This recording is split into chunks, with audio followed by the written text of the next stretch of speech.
ಎಲ್ಲರಿಗೂ ನಮಸ್ಕಾರ ಸ್ನೇಹಿತರೆ. ಕರ್ನಾಟಕ ರಾಜ್ಯದ ಆಹಾರ ಖಾತೆ ಸಚಿವರಾದ ಕೆಎಚ್ ಮುನಿಯಪ್ಪ ಅವರು ಇಡೀ ಕರ್ನಾಟಕದಾದ್ಯಂತ ಇರುವ ರಾಜ್ಯದ ಎಲ್ಲ ಪಡಿತರ ಚೀಟಿ ಫಲಾನುಭವಿಗಳಿಗೆ ಭರ್ಜರಿ ಬಂಪರ್ ಗಿಫ್ಟ್ ನೀಡಿದ್ದಾರೆ.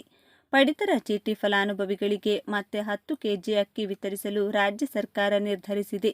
ಈಗ ಅಂದ್ರೆ ಪ್ರಸ್ತುತ ಈ ಮಾರ್ಚ್ ತಿಂಗಳಿನಲ್ಲಿ ತಲಾ ಒಬ್ಬರಿಗೆ 15 ಕೆಜಿ ಅಕ್ಕಿಯನ್ನು ವಿತರಿಸಲಾಗುತ್ತಿದೆ. ನಿಮ್ಮ ಬಳಿ ಬಿಪಿಎಲ್ ಅಥವಾ ಅಂತ್ಯೋದಯ ರೇಷನ್ ಕಾರ್ಡ್ ಇದ್ರೆ ತಪ್ಪದೆ ಈ ವಿಡಿಯೋಗೆ ಈಗಲೇ ಒಂದು ಲೈಕ್ ಮಾಡಿ.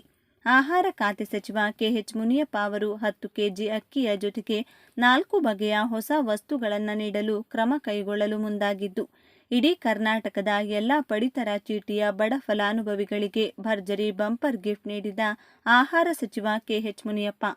ಬನ್ನಿ, ಇಷ್ಟಕ್ಕೂ ನಿಮ್ಮ ಬಳಿ ರೇಷನ್ ಕಾರ್ಡ್ ಇದ್ರೆ ಈಗಲೇ ಈ ವಿಡಿಯೋಗೆ ಒಂದು ಲೈಕ್ ಮಾಡಿ ಮತ್ತು ಇದು ಯಾವೆಲ್ಲ ಹೊಸ ಆಹಾರ ಧಾನ್ಯಗಳನ್ನು ನೀಡಲಾಗುತ್ತದೆ ಮತ್ತು ತಲಾ ಒಬ್ಬರಿಗೆ ಎಷ್ಟು ಕೆಜಿ ಅಕ್ಕಿಯನ್ನು, ಬಿಪಿಎಲ್ ಕಾರ್ಡ್ಗಳಿಗೆ ಎಷ್ಟು ಮತ್ತು ಅಂತ್ಯೋದಯ ರೇಷನ್ ಕಾರ್ಡಿಗೆ ಎಷ್ಟು ಸದಸ್ಯರಿದ್ದಾರೆ, ಎಷ್ಟು ಕೆಜಿ ಅಕ್ಕಿ ದೊರೆಯುತ್ತದೆ ಎನ್ನುವ ಕಂಪ್ಲೀಟ್ ಡೀಟೇಲ್ಸ್ ತಿಳಿದುಕೊಳ್ಳಲು ವಿಡಿಯೋವನ್ನು ಕೊನೆವರೆಗೂ ನೋಡಿ. ಅನ್ನಭಾಗ್ಯ ಯೋಜನೆಯ ಫಲಾನುಭವಿಗಳಿಗೆ ರಾಜ್ಯ ಸರ್ಕಾರವು ಸಿಹಿ ಸುದ್ದಿ ನೀಡಿದ್ದು, ತಲಾ 10 ಕೆಜಿ ಅಕ್ಕಿ ವಿತರಣೆ ಮಾಡುತ್ತೇವೆಂದು ಆಹಾರ ಸಚಿವ ಕೆಎಚ್ ಮುನಿಯಪ್ಪ ಹೇಳಿದ್ದಾರೆ. ರಾಜ್ಯಕ್ಕೆ ಅಕ್ಕಿ ಪೂರೈಸಲು ಕೇಂದ್ರ ಸರ್ಕಾರ ಸಿದ್ಧವಿದೆ. ಕೊಟ್ಟ ಮಾತಿನಂತೆ ಅಕ್ಕಿ ಕೊಡುತ್ತೇವೆ. ಇದರಲ್ಲಿ ಯಾವುದೇ ಬದಲಾವಣೆ ಇಲ್ಲ. ನಾವು ನಿರ್ಣಯ ಮಾಡಿದಂತೆ ಹೆಚ್ಚುವರಿ ಅಕ್ಕಿಗೆ ಹಣ ಕೊಟ್ಟಿದ್ದೇವೆ ಎಂದರು. ಈಗ ನಮ್ಮ ಬಳಿ ಅಕ್ಕಿ ಇದೆ. ಕೇಂದ್ರ ಸರ್ಕಾರವು ಅಕ್ಕಿ ಕೊಡಲು ನಿರ್ಧರಿಸಿದೆ ಎಂದರು. ಇನ್ನು ಫೆಬ್ರವರಿ ತಿಂಗಳಲ್ಲಿ ಬಾಕಿ ಇದ್ದ ಹೆಚ್ಚುವರಿ 5 ಕೆಜಿ ಅಕ್ಕಿಯನ್ನು ಸೇರಿಸಿ ಈ ತಿಂಗಳು 15 ಕೆಜಿ ಅಕ್ಕಿಯನ್ನು ವಿತರಣೆ ಮಾಡಲಾಗುತ್ತಿದೆ. ರಾಜ್ಯ ಸರ್ಕಾರದ ಮಹತ್ವಾಕಾಂಕ್ಷಿ ಯೋಜನೆಯಾದ ಅನ್ನಭಾಗ್ಯ ಯೋಜನೆಯಡಿ ಪ್ರಸ್ತುತ ರಾಜ್ಯದಲ್ಲಿರುವ ಅಂತ್ಯೋದಯ ಅನ್ನ ಯೋಜನೆ ಮತ್ತು ಆದ್ಯತಾ ಪಡಿತರ ಚೀಟಿ ಫಲಾನುಭವಿಗಳಿಗೆ ಪ್ರತಿ ತಿಂಗಳು ಪಡಿತರ ಚೀಟಿಯಲ್ಲಿನ ಕುಟುಂಬದ ಮುಖ್ಯಸ್ಥರ ಬ್ಯಾಂಕ್ ಖಾತೆಗೆ ನೇರ ನಗದು ವರ್ಗಾವಣೆ ಮುಖಾಂತರ ಹಣವನ್ನು ವರ್ಗಾಯಿಸುವ ಪ್ರಕ್ರಿಯೆಯ ಬದಲಾಗಿ ಫೆಬ್ರವರಿ 2025ರ ಮಾಹೆಯಿಂದ ಜಾರಿಗೆ ಬರುವ ಅರ್ಹ ಫಲಾನುಭವಿಗಳಿಗೆ 5 ಕೆಜಿ ಅಕ್ಕಿಯನ್ನು ಸಾರ್ವಜನಿಕರ ವಿತರಣಾ ಪದ್ಧತಿಯಲ್ಲಿ ವಿತರಿಸಲು ಸರ್ಕಾರವು ಆದೇಶಿಸಿರುತ್ತದೆ.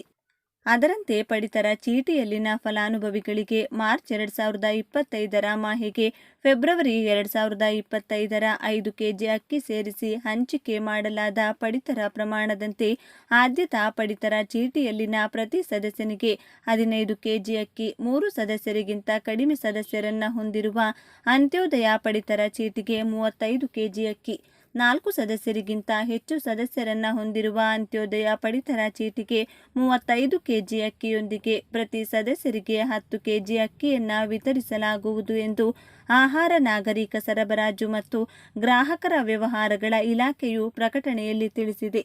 ರಾಜ್ಯಕ್ಕೆ ಅಕ್ಕಿ ಪೂರೈಸಲು ಕೇಂದ್ರ ಸರ್ಕಾರ ಸಿದ್ಧವಿದೆ. ಕೊಟ್ಟ ಮಾತಿನಂತೆ ಅಕ್ಕಿ ಕೊಡುತ್ತೇವೆ. ಇದರಲ್ಲಿ ಯಾವುದೇ ಬದಲಾವಣೆ ಇಲ್ಲ ಎಂದರು.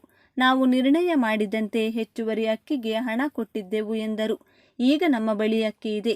ಕೇಂದ್ರ ಸರ್ಕಾರವು ಅಕ್ಕಿ ಕೊಡಲು ನಿರ್ಧರಿಸಿದೆ ಎಂದರು.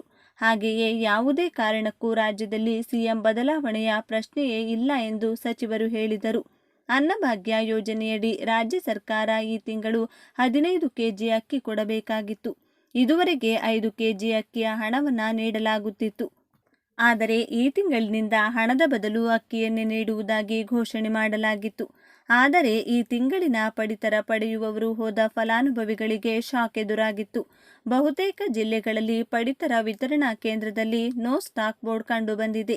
ಇದರಿಂದಾಗಿ ಅತ್ತ ಹಣವೂ ಇಲ್ಲ, ಇತ್ತ ಅಕ್ಕಿಯೂ ಇಲ್ಲ ಎಂದು ಫಲಾನುಭವಿಗಳು ಇಡೀ ಶಾಪ ಹಾಕಿದ್ದರು. ಆದರೆ ಈ ಬಗ್ಗೆ ಈಗ ಸಚಿವರು ಸ್ಪಷ್ಟನೆ ನೀಡಿದ್ದು, ಸ್ವಲ್ಪ ತಾಂತ್ರಿಕ ಸಮಸ್ಯೆಗಳಿಂದ ಈ ಬಾರಿ ಅಕ್ಕಿ ವಿತರಣೆ ಸ್ವಲ್ಪ ತಡವಾಗಿದೆ. ಇಷ್ಟು ದಿನ ಟ್ರಾನ್ಸ್ಪೋರ್ಟ್ ಗಾಡಿಗಳು 5 ಕೆಜಿ ಅಕ್ಕಿ ಲಿಫ್ಟ್ ಮಾಡುತ್ತಿತ್ತು. ಈಗ 15 ಕೆಜಿ ಅಕ್ಕಿಯನ್ನು ಲಿಫ್ಟ್ ಮಾಡಬೇಕಿದೆ. ಹೀಗಾಗಿ ಸ್ವಲ್ಪ ತಡವಾಗಿದೆ. ಆದರೆ ಈ ತಿಂಗಳ ಒಳಗಾಗಿ ಎಲ್ಲ ಕಡೆ ಕೊಟ್ಟೇ ಕೊಡ್ತೀವಿ ಎಂದು ಹೇಳಿದ್ದಾರೆ. ಭಾರತ ಸರ್ಕಾರದ ಪ್ರಮುಖ ಕೃಷಿ ಸಾಲ ಯೋಜನೆಯೊಂದಾಗಿದೆ. ಇದನ್ನು 1998ರಲ್ಲಿ ರಾಷ್ಟ್ರೀಯ ಕೃಷಿ ಮತ್ತು ಗ್ರಾಮೀಣಾಭಿವೃದ್ಧಿ ಬ್ಯಾಂಕ್ ಮತ್ತು ಭಾರತೀಯ ರಿಸರ್ವ್ ಬ್ಯಾಂಕ್ ಸಹಯೋಗದಲ್ಲಿ ಆರಂಭಿಸಲಾಯಿತು. ಈ ಕಾರ್ಡ್ನ ಉದ್ದೇಶ ರೈತರಿಗೆ ಕೃಷಿ ಚಟುವಟಿಕೆಗಳಿಗೆ ಸುಲಭ ಮತ್ತು ಕಡಿಮೆ ಬಡ್ಡಿ ದರದಲ್ಲಿ ಸಾಲ ನೀಡುವುದು. ಕೇಂದ್ರ ಬಜೆಟ್ 2025ರಲ್ಲಿ ಹಣಕಾಸು ಸಚಿವೆ ನಿರ್ಮಲಾ ಸೀತಾರಾಮನ್ ಅವರು ಕಿಸಾನ್ ಕ್ರೆಡಿಟ್ ಕಾರ್ಡ್ ಮಿತಿಯನ್ನು 3 ಲಕ್ಷದಿಂದ 5 ಲಕ್ಷಕ್ಕೆ ಹೆಚ್ಚಿಸುವುದಾಗಿ ಘೋಷಿಸಿದ್ದಾರೆ. ಕೇಂದ್ರ ಸರ್ಕಾರ ಮತ್ತು ರಾಜ್ಯ ಸರ್ಕಾರ ವಿವಿಧ ಯೋಜನೆಗಳ ಮೂಲಕ ರೈತರಿಗೆ ಆರ್ಥಿಕ ಶಕ್ತಿಯನ್ನು ತುಂಬುತ್ತಿವೆ. ಈಗ ಕೇಂದ್ರ ಸರ್ಕಾರ ರೈತರಿಗೆ 5 ಲಕ್ಷ ರೂಪಾಯಿಗಳನ್ನು ಘೋಷಿಸಿದೆ. ಹೌದು, ನೀವು ಕೇಳ್ತಾ ಇರುವುದು ಸತ್ಯ. ಯಾವ ರೈತರ ಹೆಸರಿನಲ್ಲಿ ಜಮೀನು ಇರುತ್ತದೆಯೋ ಅಂತಹ ಎಲ್ಲ ರೈತರಿಗೂ ಕೂಡ ಕೇಂದ್ರ ಸರ್ಕಾರದಿಂದ 5 ಲಕ್ಷಗಳು ದೊರೆಯುತ್ತವೆ. ಆದರೆ ರೈತರು ಈ ಒಂದು ಚಿಕ್ಕ ಕೆಲಸ ಮಾಡುವುದು ಕಡ್ಡಾಯ. ಜಮೀನು ಹೊಂದಿರುವ ರೈತರು ಕಡ್ಡಾಯವಾಗಿ ಈ ಒಂದು ಕಾರ್ಡ್ ಮಾಡಿಸಿಕೊಳ್ಳುವುದು ಅನಿವಾರ್ಯವಾಗಿದೆ. ಈ ಕಾರ್ಡ್ ಮಾಡಿಸಿಕೊಳ್ಳುವ ಎಲ್ಲ ರೈತರಿಗೆ 5 ಲಕ್ಷ ರೂಪಾಯಿಗಳನ್ನು ಕೇಂದ್ರ ಸರ್ಕಾರ ನೀಡ್ತಾ ಇದೆ. ಬನ್ನಿ, ನೀವು ಕೂಡ ರೈತರಾಗಿದ್ದರೆ ಅಥವಾ ರೈತ ಕುಟುಂಬಕ್ಕೆ ಸೇರಿದವರಾಗಿದ್ದರೆ ತಪ್ಪದೆ ಈ ವಿಡಿಯೋಗೆ ಈಗಲೇ ಒಂದು ಲೈಕ್ ಮಾಡಿ. ಹಾಗೂ ಕೇಂದ್ರ ಸರ್ಕಾರ ರೈತರಿಗೆ 5 ಲಕ್ಷ ರೂಪಾಯಿಗಳನ್ನು ಯಾಕೆ ನೀಡ್ತಾ ಇದೆ, ಅದನ್ನು ಹೇಗೆ ಪಡೆದುಕೊಳ್ಳಬೇಕು, ಯಾವಾಗ ಕೊಡ್ತಾರೆ ಎನ್ನುವ ಸಂಪೂರ್ಣ ಮಾಹಿತಿಯನ್ನು ತಿಳಿದುಕೊಳ್ಳಲು ವಿಡಿಯೋವನ್ನು ತಪ್ಪದೇ ಕೊನೆವರೆಗೂ ನೋಡಿ. 2024ರವರೆಗೆ ಕಿಸಾನ್ ಕ್ರೆಡಿಟ್ ಕಾರ್ಡ್ ಕೆಸಿಸಿ ಅಡಿಯಲ್ಲಿ ರೈತರಿಗೆ ಒಟ್ಟು 105 ಲಕ್ಷ ಕೋಟಿ ರೂಪಾಯಿ ಸಾಲವನ್ನು ನೀಡಲಾಗಿದೆ.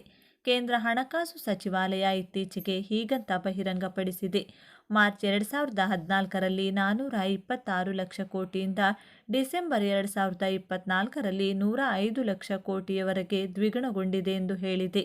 ಕಿಸಾನ್ ಕ್ರೆಡಿಟ್ ಕಾರ್ಡ್ಗಳು ಕೃಷಿ ವಲಯದಲ್ಲಿ ಸಾಲದ ಬೇಡಿಕೆಯ ಹೆಚ್ಚುವರಿ ಮತ್ತು ರೈತರು ಲೇವಾದೇವಿಗಾರರಿಂದ ಪಡೆದ ಹೆಚ್ಚಿನ ಬಡ್ಡಿದರ ಸಾಲಗಳನ್ನು ಕಡಿಮೆ ಮಾಡಲು ಸಾಧ್ಯವಾಯಿತು ಎಂದು ಕೇಂದ್ರ ಹಣಕಾಸು ಸಚಿವಾಲಯ ಹೇಳಿದೆ. ಡಿಸೆಂಬರ್ 2024ರವರೆಗೆ ಕಿಸಾನ್ ಕ್ರೆಡಿಟ್ ಕಾರ್ಡ್ ಅಡಿಯಲ್ಲಿ ರೈತರಿಗೆ ಒಟ್ಟು 105 ಲಕ್ಷ ಕೋಟಿ ರೂಪಾಯಿಗಳನ್ನು ವಿತರಿಸಲಾಯಿತು. 7.72 ಕೋಟಿ ರೈತರಿಗೆ ಪ್ರಯೋಜನವಾಗಿದೆ ಎಂದು ಹೇಳಿದೆ. ರೈತರು 5 ಲಕ್ಷ ರೂಪಾಯಿಗಳ ಸಾಲವನ್ನು ಸುಲಭವಾಗಿ ಪಡೆಯಬಹುದು. ಆದಾಗ್ಯೂ ಈ ಕಿಸಾನ್ ಕ್ರೆಡಿಟ್ ಕಾರ್ಡ್ಗಳ ಮೂಲಕ ರೈತರು ಸಾಲಗಳನ್ನು ಪಡೆಯಬಹುದು, ಕೃಷಿ ಒಳಹರಿವುಗಳನ್ನು ಖರೀದಿಸಬಹುದು, ಜೊತೆಗೆ ರಸಗೊಬ್ಬರಗಳು ಮತ್ತು ಕೀಟನಾಶಕಗಳನ್ನು ಖರೀದಿಸಬಹುದು. ಈ ಕಿಸಾನ್ ಕ್ರೆಡಿಟ್ ಕಾರ್ಡ್ಗಳು ರೈತರಿಗೆ ಬಹಳ ಸಹಾಯಕವಾಗಿದೆ, ಏಕೆಂದರೆ ಅವರು ಹೆಚ್ಚಿನ ಬಡ್ಡಿ ದರದಿಂದ ಸಾಲ ಪಡೆಯುವ ಈ ಕಿಸಾನ್ ಕ್ರೆಡಿಟ್ ಕಾರ್ಡ್ನಿಂದ ಬೆಳೆ ಕೃಷಿಗಾಗಿ ಅಲ್ಪಾವಧಿ ಸಾಲಗಳು, ಕೊಯ್ಲಿನ ನಂತರದ ವೆಚ್ಚಗಳು, ಉತ್ಪನ್ನ ಮಾರುಕಟ್ಟೆ ಸಾಲ, ರೈತರ ಮನೆಯ ಬಳಕೆಯ ಅಗತ್ಯತೆಗಳು, ಕೃಷಿ ಆಸ್ತಿಗಳು, ಕೃಷಿ ಸಂಬಂಧಿತ ಚಟುವಟಿಕೆಗಳನ್ನು ನಡೆಸಲು ಕಾರ್ಯನಿರತ ಬಂಡವಾಳ ಮತ್ತು ಕೃಷಿ ಮತ್ತು ಸಂಬಂಧಿತ ಚಟುವಟಿಕೆಗಳಲ್ಲಿ ಹೂಡಿಕೆಗಾಗಿ ಹಣವನ್ನು ಎರವಲು ಪಡೆಯಬಹುದು. ಈ ಕಾರ್ಡ್ಗಳನ್ನು ಯಾರಿಗೆ ನೀಡಲಾಗುತ್ತೆ? ಈ ಕಾರ್ಡ್ಗಳನ್ನು ರೈತರು ಮತ್ತು ಶಿಫಾರಸು ಕೃಷಿಕರಿಗೆ ನೀಡಲಾಗುತ್ತದೆ. ಜೊತೆಗೆ ಬಾಡಿಗೆದಾರರು, ಪಾಲು ಬೆಳೆಗಾರರು ಮತ್ತು ಪಾಲು ಬೆಳೆಗಾರರು ಸಹ ಈ ಕಿಸಾನ್ ಕ್ರೆಡಿಟ್ ಕಾರ್ಡ್ಗಳನ್ನು ಪಡೆಯಬಹುದು. ಕಿಸಾನ್ ಕ್ರೆಡಿಟ್ ಕಾರ್ಡ್ ಮತ್ತು ಸ್ವಸಹಾಯ ಗುಂಪುಗಳು HSGS ಅಥವಾ ಬಾಡಿಗೆದಾರರು, ಷೇರುದಾರರು ಸೇರಿದಂತೆ ರೈತರನ್ನು ಒಳಗೊಂಡಿರುವ ಜಂಟಿ ಹೊಣೆಗಾರಿಕೆ ಗುಂಪುಗಳಿಗೆ ಅಂದರೆ JLGS ಜಂಟಿ ಖಾತೆಯ ಮೂಲಕ ನೀವು ಕಿಸಾನ್ ಕ್ರೆಡಿಟ್ ಕಾರ್ಡ್ ಯೋಜನೆಗೆ ಅರ್ಜಿ ಸಲ್ಲಿಸಲು ಬಯಸುವ ಬ್ಯಾಂಕಿನ ವೆಬ್ಸೈಟ್ಗೆ ಭೇಟಿ ನೀಡಿ ಆಯ್ಕೆಗಳ ಪಟ್ಟಿಯಿಂದ ಕಿಸಾನ್ ಕ್ರೆಡಿಟ್ ಕಾರ್ಡ್ ಅನ್ವಯಿಸು ಆಯ್ಕೆ ಮೇಲೆ ಕ್ಲಿಕ್ ಮಾಡಿ. ಅದರ ವಿವರಗಳು ಮತ್ತು ವಿವರಗಳನ್ನು ಒಳಗೊಂಡಿರುವ ಫಾರ್ಮನ್ನು ಭರ್ತಿ ಮಾಡಿ ಸಲ್ಲಿಸಿ. ಹಾಗೆ ಮಾಡಿದ ನಂತರ ನಿಮಗೆ ಅರ್ಜಿ ಉಲ್ಲೇಖ ಸಂಖ್ಯೆ ಸಿಗುತ್ತೆ. ನೀವು ಅರ್ಹರಾಗಿದ್ದರೆ ಹೆಚ್ಚಿನ ಪ್ರಕ್ರಿಯೆಗಾಗಿ ಬ್ಯಾಂಕ್ 3ರಿಂದ 4 ಕೆಲಸದ ದಿನಗಳಲ್ಲಿ ನಿಮ್ಮನ್ನು ಸಂಪರ್ಕಿಸುತ್ತದೆ. ನೀವು ಆಫ್ಲೈನ್ನಲ್ಲಿಯೂ ಅರ್ಜಿ ಸಲ್ಲಿಸಲು ಬಯಸುತ್ತೀರಿ, ನೀವು ನೇರವಾಗಿ ಹತ್ತಿರದ ಬ್ಯಾಂಕ್ಗೆ ಹೋಗಿ ಅರ್ಜಿ ಸಲ್ಲಿಸಬಹುದು. ಕಿಸಾನ್ ಕ್ರೆಡಿಟ್ ಕಾರ್ಡ್ಗೆ ಅರ್ಜಿ ಸಲ್ಲಿಸಲು ದಾಖಲೆಗಳು: ಅರ್ಜಿ ನಮೂನೆ, 2 ಪಾಸ್ಪೋರ್ಟ್ ಅಳತೆಯ ಛಾಯಾಚಿತ್ರಗಳು, ಚಾಲನಾ ಪರವಾನಗಿ, ಆಧಾರ್ ಕಾರ್ಡ್, ಮತದಾರರ ಗುರುತಿನ ಚೀಟಿ, ಪಾಸ್ಪೋರ್ಟ್ನಂತಹ ಗುರುತಿನ ಪುರಾವೆ, ಚಾಲನಾ ಪರವಾನಗಿ, ಆಧಾರ್ ಕಾರ್ಡ್ನಂಥ ವಿಳಾಸ ಪುರಾವೆ, ಸಂಬಂಧಪಟ್ಟ ಅಧಿಕಾರಿಗಳಿಂದ ಸರಿಯಾಗಿ ಪ್ರಮಾಣೀಕರಿಸಲ್ಪಟ್ಟಂಥ ಭೂ ಮಾಲೀಕತ್ವದ ಪುರಾವೆ, ಪ್ರದೇಶವಾರು ಬೆಳೆ ಮಾದರಿ ಅಂದರೆ ಬೆಳೆದ ಬೆಳೆಗಳು ₹160 ಲಕ್ಷ, ₹3 ಲಕ್ಷಕ್ಕಿಂತ ಹೆಚ್ಚಿನ ಸಾಲದ ಮಿತಿಗೆ ಅನ್ವಯವಾಗುವ ಭದ್ರತಾ ದಾಖಲೆಗಳು.